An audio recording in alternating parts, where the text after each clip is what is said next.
राधे राधे दोस्तों, आज की इस वीडियो में हम आपको बताएंगे एक ऐसी कृष्ण प्रिया के बारे में जिनकी अनंत प्रेम कहानी वृंदावन से शुरू होती है और द्वारिका में श्री कृष्ण की पत्नी बनने तक का सफर तय करती है। ये कहानी श्री कृष्ण की प्रमुख पत्नी नग्नजीति की है। दोस्तों, भागवत पुराण में नग्नजीति उनके श्री कृष्ण के विवाह की कथा पूरी तरह से वर्णित है। राजा नग्नजित कोसल साम्राज्य के एक धर्मपरायण राजा थे जिसने वैदिक धर्म ग्रंथों का बड़ी निष्ठा से पालन किया था। राजा ने नग्नजीति के विवाह के लिए ये शर्त रखी थी कि उसका पति युद्ध में उसके 7 क्रूर बैलों को हराकर उसे जीत ले। इन बैलों को साक्षात महादेव का आशीर्वाद प्राप्त था। हालांकि कोई भी राजकुमार जिसने इस काम को करने की चुनौती ली, वो 7 बैलों को नग्नजीति का हाथ जीतने के लिए नियंत्रित तो क्या, ठीक से पकड़ भी नहीं पाया था। जब कृष्ण को चुनौती का पता चला तो वो बड़ी सेना के साथ कोसल साम्राज्य में पहुंचे। जैसे ही कृष्ण अपने दरबार में नग्नजीत के पास पहुंचे, राजा अपने सिंहासन से उठे और कृष्ण को उपहार देकर उन्हें सम्मानित किया। कोसल में उनका गर्मजोशी से स्वागत हुआ।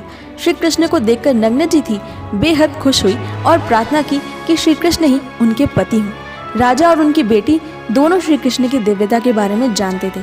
नग्नजीत ने श्री कृष्ण की पूजा की और उनकी यात्रा का उद्देश्य पूछा।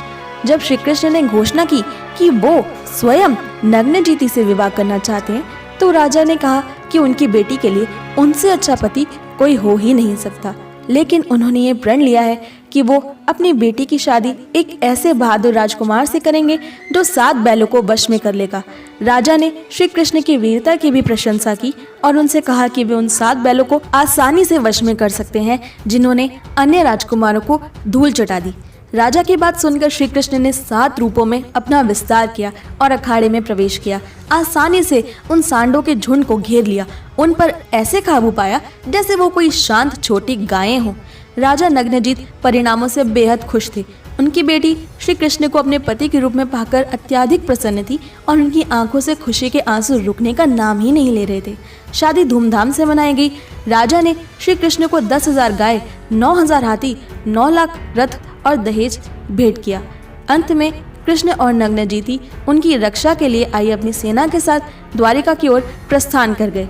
इस रास्ते पर उन राजकुमारों के द्वारा श्री कृष्ण और नग्नजीति पर हमला किया जाता है जो नग्नजीति के विवाह की बैल वाली चुनौती में हार गए थे। कृष्ण की सेना ने, उनके यादव कबीले के योद्धाओं ने और उनके प्रिय सखा अर्जुन ने राजकुमारों को हराया और उनका पीछा किया, तब तक जब तक उन्हें पूरी तरह से खदेड़ नहीं दिया गया। श्री कृष्ण तब अपनी पत्नी नग्नजीति के साथ पूरे वैभव से द्वारिका में प्रवेश करते हैं और सुख से रहते हैं। नग्नजीति के 10 पुत्र हैं: वीरा, चंद्र, अश्वसेना, चित्रांगु, वेगवान, वृषा, अमा, शंकु, वसु और कुंती। भागवत पुराण, जिसमें श्री कृष्ण के पृथ्वी छोड़ने का वर्णन है और जब उनके अधिकांश वंश की समाप्ति हो जाती है, तब रानी नग्नजीति ने श्री कृष्ण के जाने के बाद स्वयं को सती कर लिया था। दोस्तों, ये वही नग्नजीति हैं जिन्हें माँ नपीनाई भी माना जाता है। नपीनाई माँ का उल्लेख गरुड़ पुराण में मिलता है। ये भी उल्लेख है कि नपीनाई और नग्नजीति समान है। हरिवंश पुराण में भी इसका उल्लेख है, लेकिन उनके असली नाम नीला देवी के साथ। और नीला सुक्तम, तिरुपवई, श्री वैष्णवों के सभी आचार्यों ने, अलवार संतों ने माँ नपीनाई और श्री कृष्ण के अनंत प्रेम का उल्लेख किया है। माँ नपीनाई का संबंध वृंदावन से भी बताया गया है। नपीनाई माँ यशोदा के भाई कुंभका की बेटी थी। कृष्ण ने कुंभका के 7 क्रूर बैलों को पराजित करने के बाद माँ नपीनाई से शादी की। ये वही कहानी है जो श्री कृष्ण और नग्नजीति के विवाह की कहानी से पूरी तरह से मिलती जुलती है। नपीनाई और राधा रानी के स्वभाव में बहुत सारी समानताएं हैं। श्री कृष्ण एक पल को भी उनसे दूर नहीं रह सकते थे और माँ नपीनाई भी गोपियों में प्रमुख थी।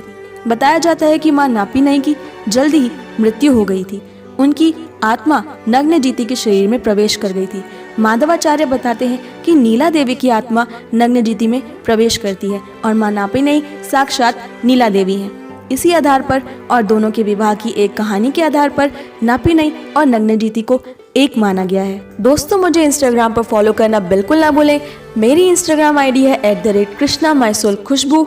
अपनी इंस्टाग्राम आईडी का लिंक मैंने डिस्क्रिप्शन में दे दिया है और यहाँ आपको जानने को मिलेंगे कान्हा के जीवन से जुड़े बेहद अद्भुत छोटे छोटे तथ्य और बेहद खूबसूरत कोट्स। आपको ये कहानी कैसी लगी हमें कमेंट करके ज़रूर बताएं और अगर आपको ये वीडियो पसंद आई तो उसे लाइक, शेयर और हमारे चैनल को ज़रूर सब्सक्राइब कर लें। नोटिफिकेशन बेल भी ऑन कर लें ताकि हमारी सारी नई वीडियोस की नोटिफिकेशन सबसे पहले पहुंचे आप तक। मैं मिलती हूँ आपसे अगली वीडियो में, तब तक के लिए stay happy and Radhe Radhe.